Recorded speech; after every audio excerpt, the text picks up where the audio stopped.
अमरावती जिल्ह्यात मोठ्या प्रमाणात मूर्तिकार मातीपासून सणासुदीला अनेक प्रकारच्या वस्तूंची निर्मिती करतात।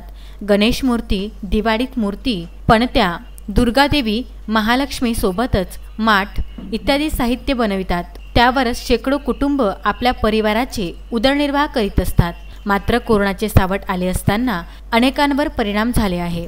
उच्च न्यायालयाच्या नियमानुसार मातीपासून तयार होण्याच्या 4 फूट गणेश मूर्ती बनवण्याचे आदेश आल्याने मूर्तिकारांमध्ये नवचैतन्य निर्माण झाले आहे। मात्र शासनाच्या उदासीनतेमुळे उच्च न्यायालयाला बगल देऊन पीओपी मूर्ती विकण्यास परवानगी देण्यात आल्याने माती कलाकारांवर उपासमारीची वेळ आली आहे। पिढीजात कुंभार समाज सोडून मूर्तिकारांनी पीओपी पासून मूर्तीचे अतिक्रमण करून कुंभार समाजाला उपेक्षित करून सोडले आहे। कोरोना महामारीमुळे एप्रिल-मे महिन्यात बनविण्यात आलेले साहित्य विकता आले नाही। यासह सणासुदीच्या पर्वावर मोठ्या मूर्त्याही बनविल्या, मात्र कोरोना महामारीत विकता आले नाही। अशातच अनेक कुंभार समाजावर आता उपासमारीची वेळ आली आहे।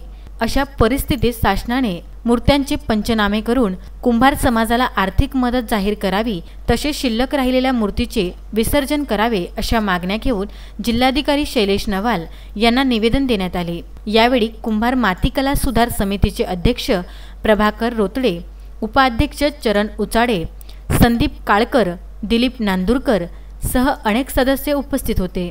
आणि कुंभार समाज माती मूर्तिकार कुंभार माती कला सुधार समितीच्या मार्फत गेल्या 10 ते 15 वर्षापासून पर्यावरणपूरक मातीची गणेश मूर्तीचा व्यवसाय करतो आहे आणि महानगरपालिकेच्या अनुषंगाच्या खाली आम्ही आमचे मातीचे स्टॉल नेहरू मैदान इथे मांडत असतो दरवर्षी। यंदा कोरोना आणि पावसामुळं म्हणजे साधारणतः 80% म्हणजे 60 ते 50% गणपती आमचे शिल्लक घरात आहेत।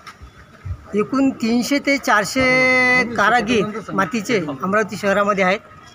त्यापैकी 200 ते 250 लोक या मातीचा व्यवसाय करतात आणि यांची सर्व उपजीविका या मातीच्या व्यवसायावर अवलंबून असते।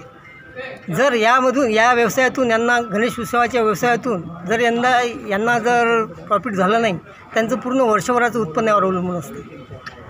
कदाचित आम्ही यंदा शासनाला कलेक्टरच्या मार्फत निवेदन दिलं आहे की बा यांना काहीतरी आर्थिक सहाय्य देण्यात यावं, ज्यामुळं यांचा वर्षभराची उपजीविकेचं काहीतरी करता येईल। त्या अनुषंगाने जर शासनाने आम्हाला मदत केली तर आम्ही काहीतरी यावर्षी करू, नाहीतर शेतकऱ्याच्या आत्महत्येप्रमाणेही कुंभार समाजाला आत्महत्या करण्याशिवाय पर्याय राहणार नाही। प्रदीप इंगोले, विदर्भ न्यूज, अमरावती।